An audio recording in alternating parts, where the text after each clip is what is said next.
ఈ దొండకాయలు వేపుడుకని ముక్కలు కట్ చేశాను. అందులో కొన్ని ముక్కలు పండిపోయాయి అనమాట. ఆ పండిపోయిన ముక్కలతో పచ్చడి చేశాను. అంటే ఒక కాయ అనుకోండి పడేయచ్చు, కానీ 6-7 కాయలు ఉన్నాయన్నమాట. అవి ఎందుకు వేస్ట్ చేయడం అని ముందుగా నూనెలో పల్లీలు వేయించుకున్నాను.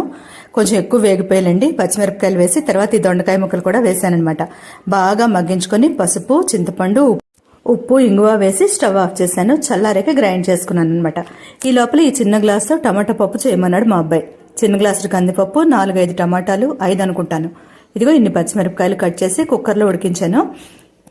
అయితే ఏంటంటే వాడు చింతపండు వద్దంటాడు, బ్లోటింగ్ అంటాడని మొన్న ఎప్పుడో చెప్పాను కదా, అందుకే చింతపండు అస్సలు వేయలేదనమాట.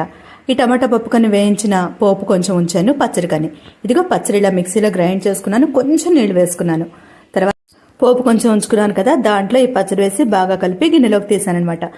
నిజానికి నాకైతే పప్పు తినాలని లేదు, కానీ కొంచెం ఉండిపోయింది కదా అని చెప్పి ఇంకా అవగొట్టేశానమాట.